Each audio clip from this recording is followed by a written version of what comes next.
So, we are in the middle of a study on the book by Don Miguel Ruiz Jr., who is here with us on the first week of this study.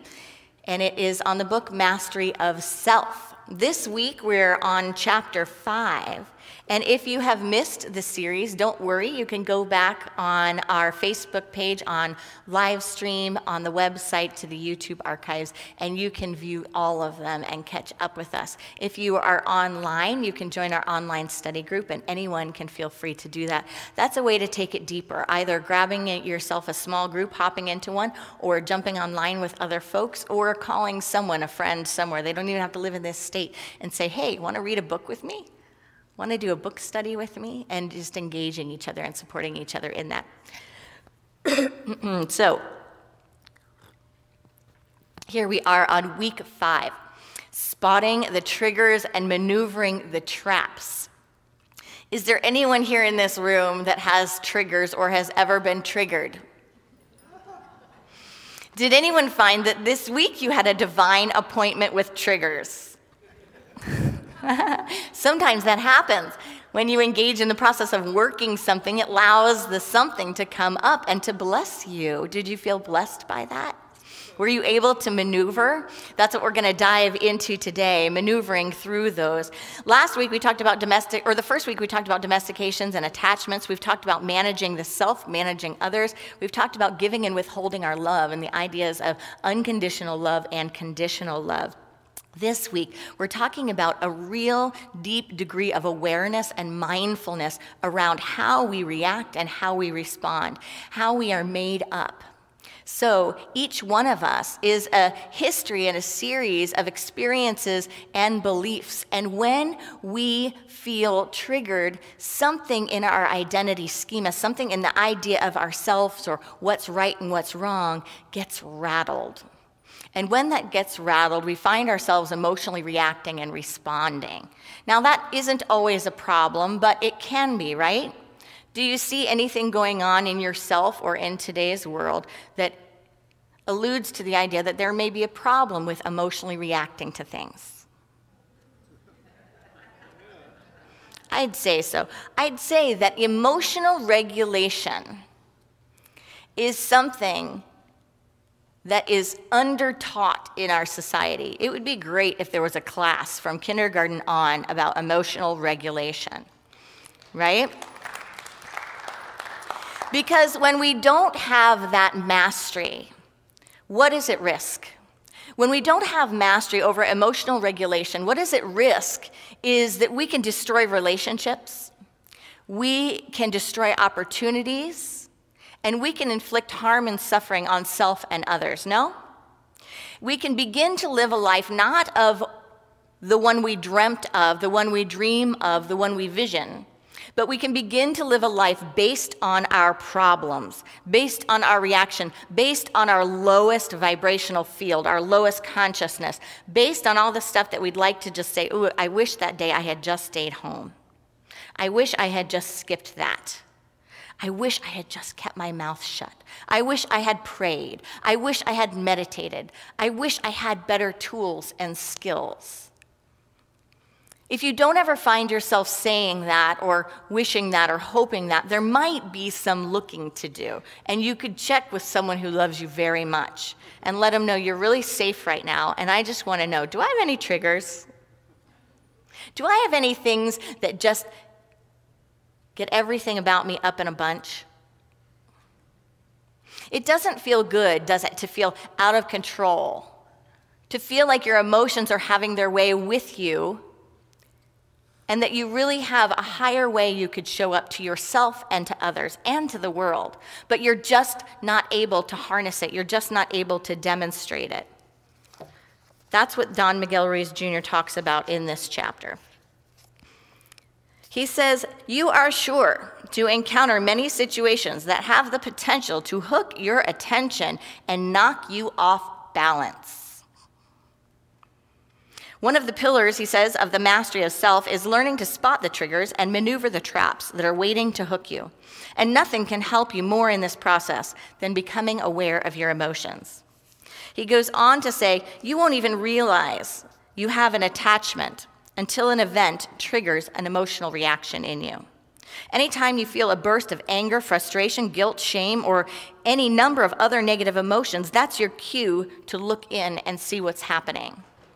He also says shutting down, being defensive or passive-aggressive, and feeling guilty or remorseful, or any unhelpful reactions in between are additional ways in which you can react emotionally and lose awareness of your authentic self. We all have those experiences, do we not? He goes on to say, ask yourself the question. So when these things come up, when we find ourselves triggered, ask yourselves questions like, where is this feeling coming from? When have I experienced this before? What is the source of this feeling? Once you are aware of what's happening inside of you, you are able to calm yourself and stop the downward spiral before you lose control. So the good news is that there's a practice that can be engaged. The good news is that if we create space, and what is the number one way to create space in the mind? Meditation. Meditation is the only way that I have seen and I have found that creates space between what I experience and how I respond. Expanding the meditation practice calms the mind and creates a space where you can put in intentions and things float up to the surface instead of what Martha Creek calls the reptilian mind, instead of the reptilian mind just snapping back. We've got a lot of reptilian mind going on today. In fact, if we didn't have so much reptilian mind in the collective consciousness, we wouldn't see so much hate, anger, blame, resentment, name-calling. And those things that are going on in the world around us also go on within us. And they're ordinary, and that's okay.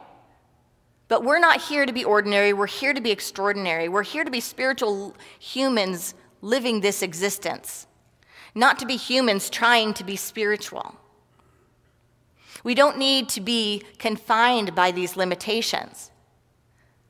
But it's not necessarily easy. Some people say, oh, truth and practice. It's simple. It is simple. It's always simple. If someone tries to give you a massive prescription and it's so complicated, read this book, do these steps, you need this equipment. Whatever. Maybe that worked for someone else, and maybe it'll work for you. But truth is always simple, but it's not always easy. In fact, Charles Fillmore talked about the 12 powers. We've talked about a couple of these in the series so far. We talked about the power of love, that's the harmonizing faculty. This week is about the power of will and the power of understanding. And when you take will and understanding together and you elevate these faculties, you learn about them, you have harnessed a power that will support your spiritual living, that will support your vision, that will support your authentic self and who you have come here to be. But it's simple, not necessarily easy. It takes application of will. It takes endurance. It takes working at it sometimes. And what tends to happen in the human condition is that we love learning about these spiritual principles. We love reading about them. We love talking about them. We love even all the ahas, like everything that goes off in our mind, the serotonin, the dopamine we get from going, oh my gosh, I could live like that. I don't have to live like this anymore. Oh, that's why they're reacting like that. And if I just showed up like this, we love that feeling because that feeling, I think, comes from the place where we know that we have another way we can live, that there's another choice we could make. The problem arises when we take those experiences we have and we become addicted to just the experience of realization rather than the experience of deep realization and activation. We have them mentally, but then when someone triggers me, I still explode. When someone gets in front of me on the highway, I mean, that stuff really happens. If that happens to anyone in here, there is hope. You can demonstrate something different. Think about all of the things that have occurred because of knee-jerk reactions. Okay, confession. So during my maternity leave, I wanted something to watch that wasn't like some of the other things I watch, like Handmaid's Tale. I wanted something that had some like light to it. And so I started watching reruns of Dawson's Creek. Does anyone know what Dawson's Creek is? You don't have to look it up. It's not an assignment. Anyway, it was on when I was younger. It was on when I was like in junior high and high school. And it's a little teeny bopper show with a lot of actors and actresses that are popular now, but it was like when they were kids, and it's just sweet, falling in and out of love and heartbreak and all this stuff. And in one of the shows that I was recently watching, the main character, Dawson, was shooting a film, which he always does. And he had gotten to a place where he had lost his hopefulness. Always when he was in high school and junior high, he was always hopeful. So all of his films ended with his happy, cheesy moments. But then he got to college and he started, growing up and having real experiences. And then he had a film that he was working on, and it was going to end with someone, a love scene, where they're about to say, I forgive you, or kind of get back together. But the guy comes with a gun and he shoots the woman, and she dies in the park.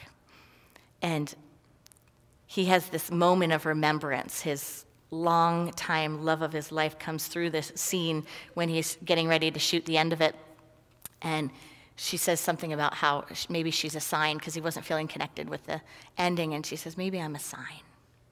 Maybe this is a sign that you can still remain hopeful. And she gives him a little bit of advice. And there on the spot, he changes the ending. And the guy shows up to the park with a gun in his back pocket.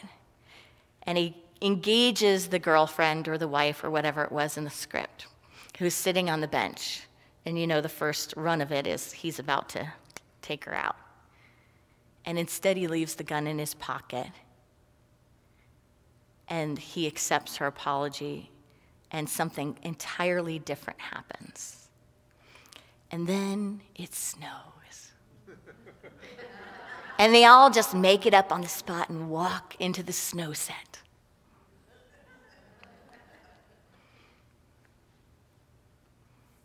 Fiction or reality? Fiction or reality? We have moments of choice. And sometimes the words we say are like a gun going off. Sometimes the way we presence someone makes all the difference between a death inside and a reunion and a harmonizing. There are moments, and if we are not engaging in the spiritual practice, they pass us by and we don't even realize we could have had them.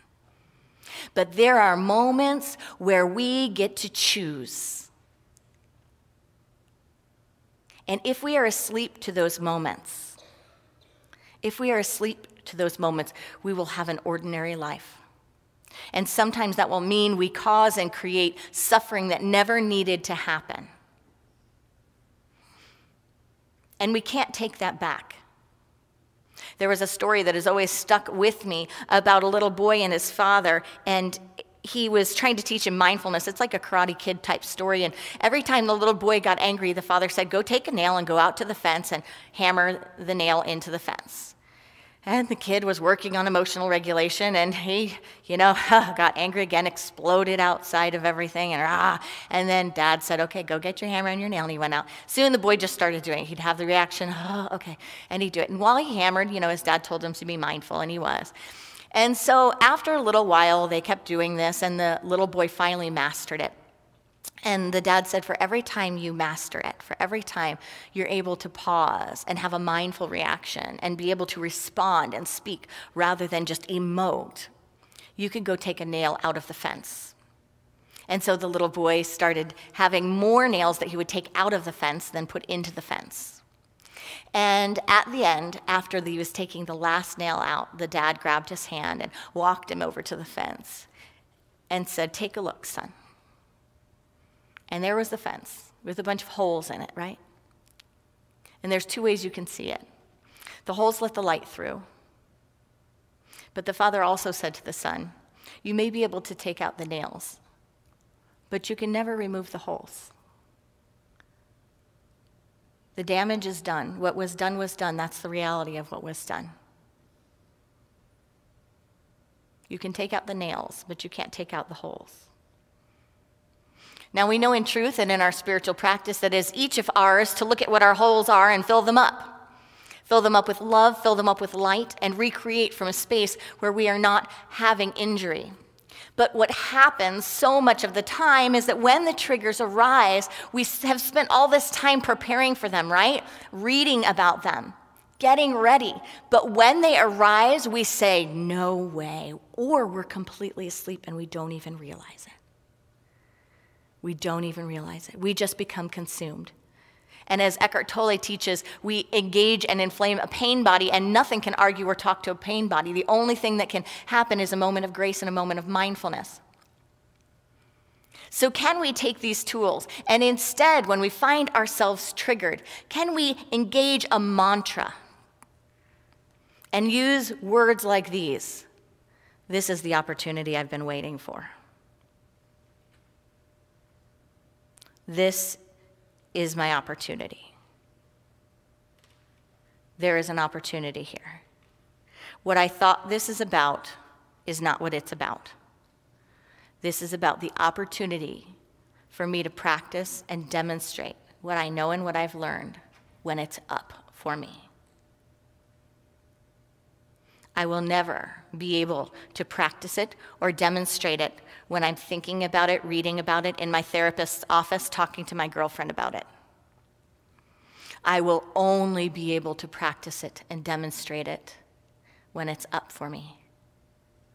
So can I stand in those moments and utilize the tools and just pause and say, this is the moment, this is it. Will you say that with me? This is it. Together, this is it.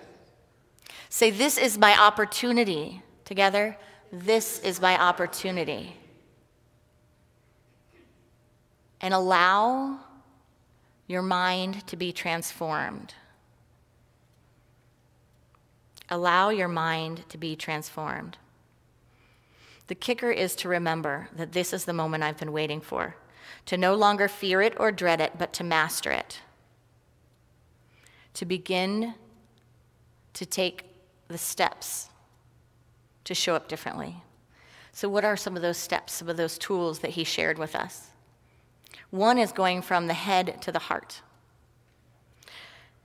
Taking a deep breath and engaging the tools. Breathing into the body. How do you move from the head to the heart? You take a breath and you check in with how you feel. You check in with what's really going on.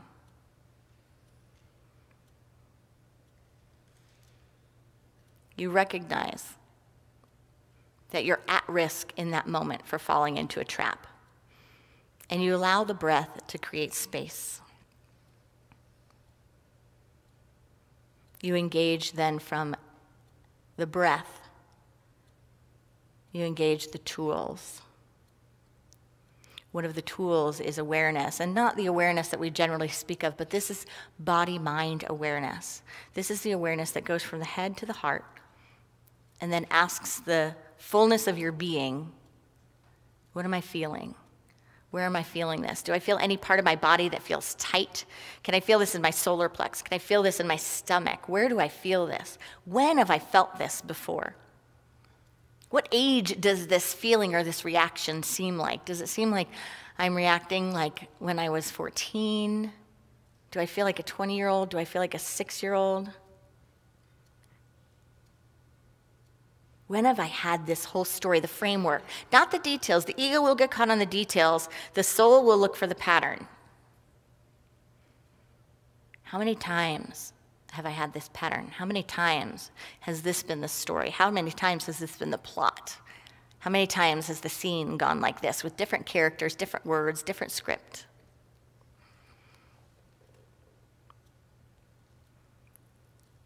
Is the voice that I'm hearing in my mind, is it my true authentic self? Or is it what Don Miguel Ruiz calls my domesticated self? Am I coming from fear? Am I coming from love? Am I having an emotional reaction or a conscious response? He even goes so far as to say in the book that it doesn't matter when you have one of these experiences, whether or not someone else or you are right or wrong. It doesn't matter. It matters if you can understand. Understanding matters.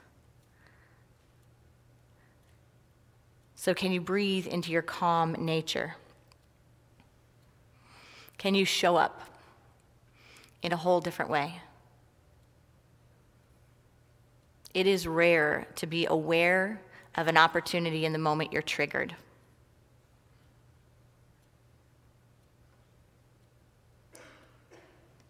The gift of being aware is that rather than a storybook which has one ending, you get to become the author. You get to realize that there were a field of possibilities, there were infinite choices that did not look like they were available to you. In fact, that weren't available until the moment you stepped into your power, the moment you stepped into awareness, and the moment you did, a field of choices and outcomes, alternative endings appeared. Does anyone remember those books, Choose Your Own Adventure? They were books that we would read when we were little, that you would read through them, and then you could actually pick what end of the story you read. So you didn't read the whole book.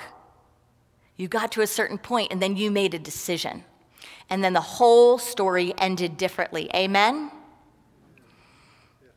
Peace is not the absence of chaos. Peace is refuge in the midst of it. Courage is not the absence of fear or pain, but the strength to conquer them. When you have mindfulness, you get to choose your own adventure. The choice is ours, and it's time we start making them. Namaste.